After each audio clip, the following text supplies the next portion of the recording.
ओम शांति। सभी ठीक हैं? ठीक हो सभी?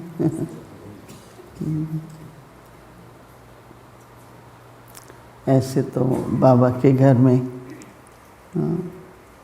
पूछने की आवश्यकता नहीं है, नहीं। फिर भी जब हमारी मामा रात को क्लास में आती थी, बाबा सवेरे मुरली चलाते थे। दिन भर जो भी दिनचर्या होती थी, फिर रात के समय पर मामा आती थी। सबसे पहले वो खुश राजी पूछती थी, सभी ठीक हो, सभी मौज में हो, किसी को कुछ चाहिए, ऐसे पूछते थे मामा। क्योंकि परिवार है तो परिवार में जो भी बड़े होते हैं उनका ये फर्ज भी बन जाता है ये पूछना कि सभी ठीक है। तो खुशी हो जाती है कि सब ठीक है। नहीं,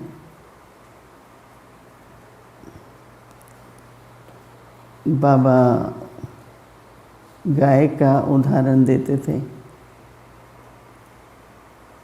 कि वो खा लेती है खाना, घास खा लेती है, फिर वो एक तरफ बैठ जाती है और जुगाली करती है।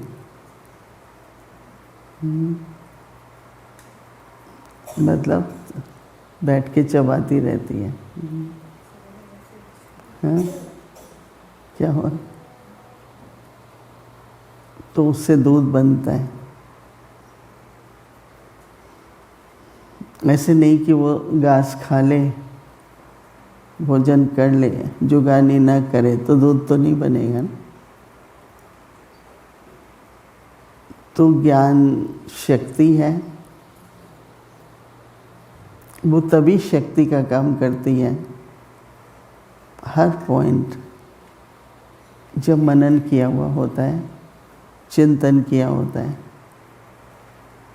तो मनन चिंतन का भी एक स्वभाव बन जाता है। आज बाबा ने मुरली में बेफिक्र बादशाह, फिर बाबा ने कहा ये फिक्र करना, चिंता करना भी एक आदत है। तो अभी जब हम ईश्वरी जन्म में हैं तो हमारी आदतें अलग तरह की हैं, हमारा स्वभाव अलग तरह से है। और एक आदत ये है कि हम सवेरे जब मुरली सुनते हैं तो दिन भर जब भी 2 मिनट 5 मिनट थोड़ा विश्राम से पहले मनन तो चलता ही है। तो बाबा जो कहते हैं ना कि बेफिक्र, देखो संकल्प पे हमारा अपना संयम है, कंट्रोल है। एक भी संकल्प आपको ऐसा है जिसकी फीलिंग अच्छी नहीं है, कोई संकल्प आया ये व्यक्ति ऐसा है, एक संकल्प भी आए तो उस समय बदल लेना चाहिए। हर एक का पार्ट है, ड्रामा में पार्ट है, कोई ऐसी कोई भी पॉइंट पर चलने नहीं दे उसको ज़्यादा, क्योंकि जब वो संकल्प चलता रहता है ना तो फीलिंग्स बदलती जाती हैं उसके प्रति, और वो वाइब्रेशंस जो हैं उस आत्मा तक भी पहुंचती हैं। हम सभी आपस में परिवार हैं, परिवार होते हुए भी हम सभी 84 जन्म तो इकट्ठे रहे, पर पिछले 63 जन्म द्वापर और कलयुग में देह भान के कर्म चले, जिसमें लोभ भी था, मोह भी था, सब वो सब हिसाब किताब बने हुए हैं। तो संगम युग पर हमें वो चुकतू भी करने पड़ते हैं। कई बार मैं देखती हूँ कि दो आत्माएं हैं, उनका एक दूसरे के प्रति इतनी भावना नहीं होती जितनी होनी चाहिए। तो ठीक है, वर्तमान समय पर कुछ ऐसे कर्म होंगे, लेकिन पिछले संस्कार उस कारण भी होता है, पर उसको हम परिवर्तन कर सकते हैं। तो कोई कहते हैं हमको कैसे पता चले कि हमारे संस्कार कैसे हैं? संस्कार संकल्प में आते हैं। आपका जो संस्कार होगा ना, उसके आधार पर संकल्प इमर्ज होता है। तो जब संकल्प इमर्ज होता है और आप रियली चुकतू करना चाहते हैं, तो बदल दो उसको उस समय। आज बाबा ने सबसे बड़ा महामंत्र दिया है, हर एक के प्रति शुभ भावना सदा। तो एक सेकंड में, एक संकल्प में कि ऐसा मेरे को, बाबा तो कहता है नहीं सोच सकते ऐसा हम, तो ये सोच तो हमारा रॉन्ग है। और सबसे पहले तो उस संकल्प से आपको सुख नहीं मिलेगा, चैन नहीं आएगी, अपनी फीलिंग ही ऐसी हो जाती है। तो एक सेकंड में अगर हम बदल देते हैं, तो वो जो संस्कार है चुकतू हो जाता है। संस्कार को आप एक्ट में लाओ तो और बनता जाएगा। एक्ट में भी लाते हैं, फिर रिएक्ट भी करते हैं, नहीं कोई कोई बात में। तो ये बड़े सूक्ष्म में अपनी चेकिंग हो। एक तो मनन का स्वभाव बनाओ, और दूसरा संकल्प में परिवर्तन, संकल्पों के द्वारा चुकतू करो। क्योंकि संकल्प में नहीं होता तो फिर वाणी में आता है। बैठ के वर्णन करेंगे, अच्छा नहीं लगेगा, फिर कर्म में भी आ जाता है। तो अगर हम ये चाहते हैं, जो आवश्यक भी है, कि जैसे बाबा के साथ मेरा संबंध प्रेम का, समीपता का, सुख का है, वैसे हर एक के साथ मेरा संबंध इतना ही प्रेम, सम्मान देना और समीपता का हो। तो क्या होता है, न केवल पिछला चुकतू होगा, पर सत्युगी संबंध भी बनते हैं। और हमें सत्युगी संबंध बनाने बहुत ज़रूरी है।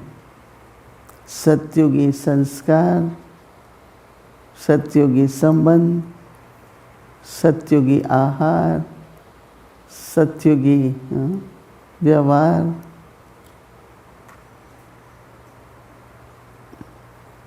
हमारा हर कर्म, हर कदम ऐसे हो जैसे हम दैवी स्वभाव के हैं। आज मैं सुना रही थी दिन को किसी को कि मैं तो बहुत छोटी थी, बचपन से ही मुझे अंदर में एक बहुत छोटी देवी दिखाई देती है, और मेरा वो स्वरूप जाता ही नहीं है। हमेशा अंदर में मुझे लगता है कि मूर्ति है, बहुत अच्छी है, देवी बैठी है। क्या करना है अब? वरदान दो, खुशी दो, सदा खुद भी भरपूर रहो, औरों को भी भरपूर करो, ये दैवी संस्कार। और मैं सबसे ये प्रश्न पूछती हूँ कई बार, क्या आपने कभी अच्छी तरह अंदर झांक के देखा है कि आप कौन हैं? ऐसे तो मैं आत्मा हूँ, परंतु जितना आप अंदर झांक के देखेंगे आपको अपना बहुत अच्छा स्वरूप दिखाई देगा। और वो इमेज जो है, वो स्वरूप जो है,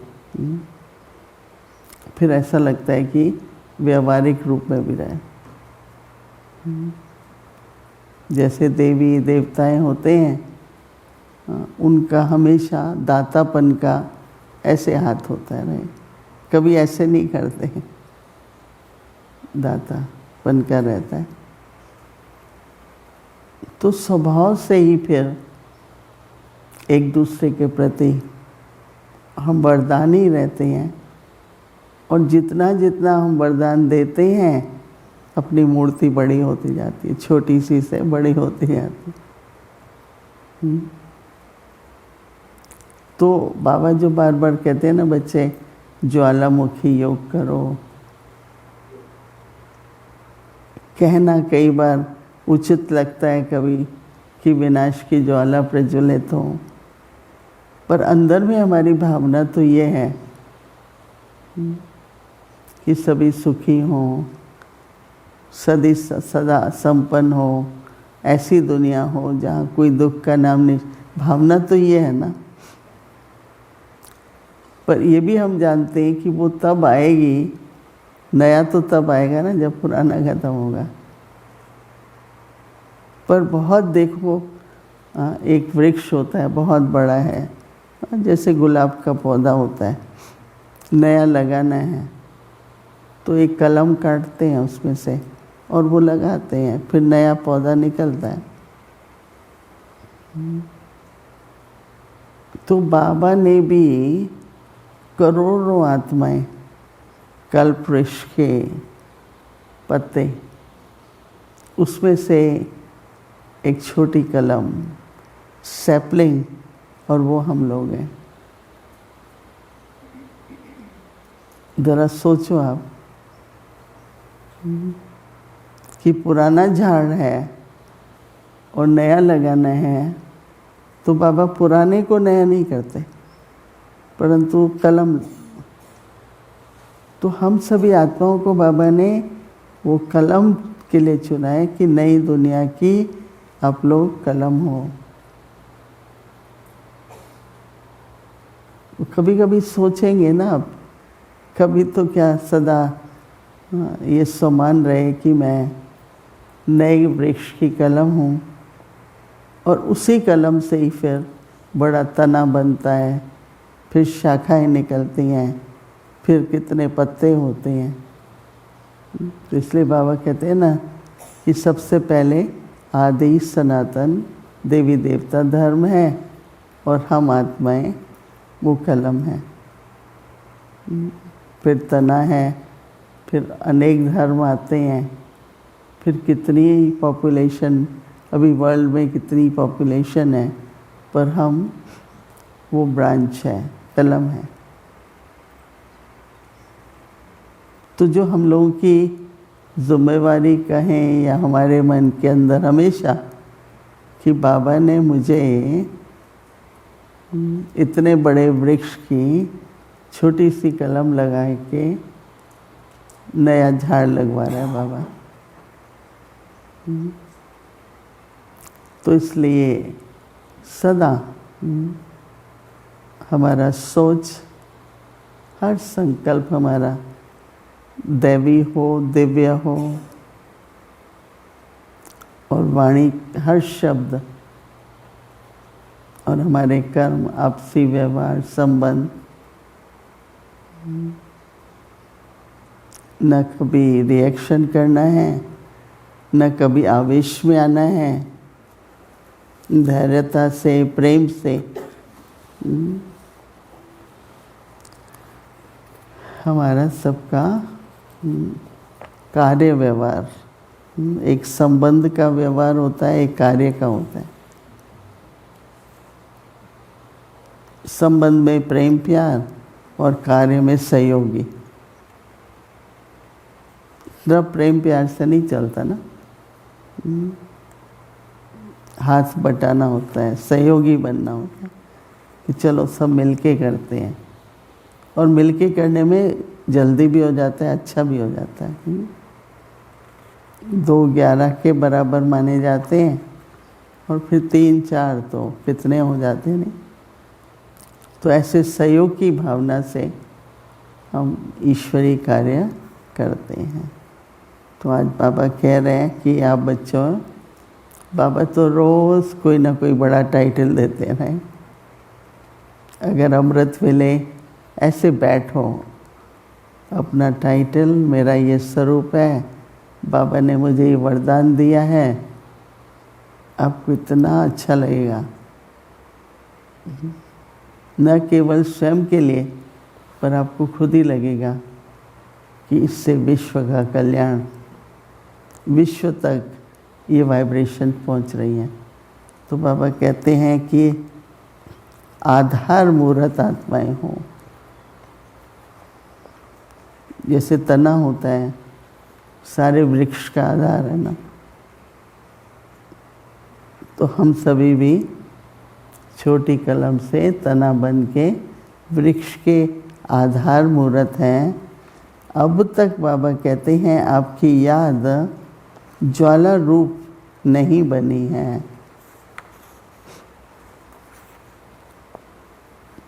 तो सभी मन में संकल्प करें।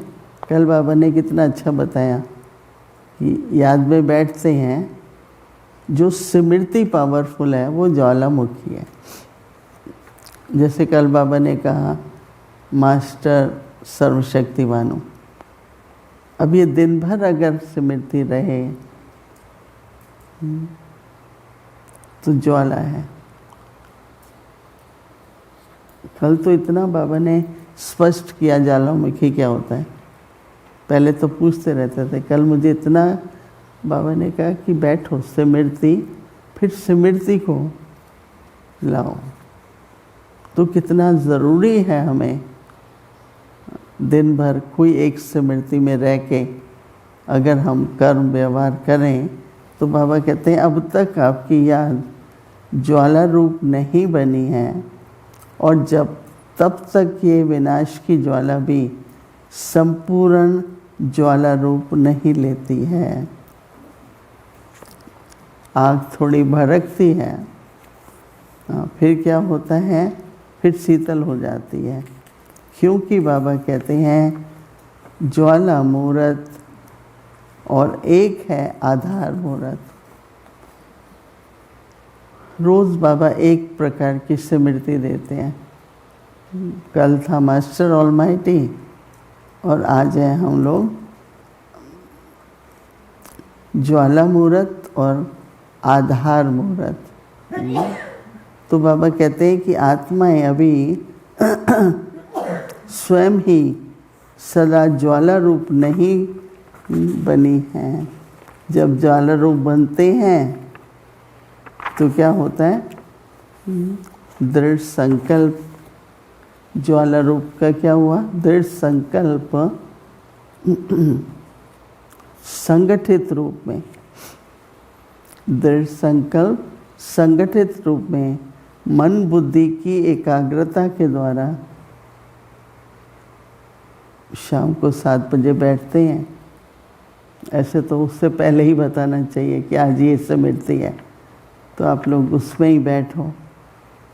तो बाबा कहते हैं कि सवेरे मुरली में तो बाद में पढ़ते हैं ना अव्यक्त इशारा। तो बाबा कहते हैं मन बुद्धि की एकाग्रता के द्वारा पावरफुल योग के वाइब्रेशंस चारों ओर फैलाओ। कितना स्पष्ट है कि क्या करना है हमको। तो भी हम कुछ क्षणों के लिए ज्वाला में आधार मूर्त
शांति।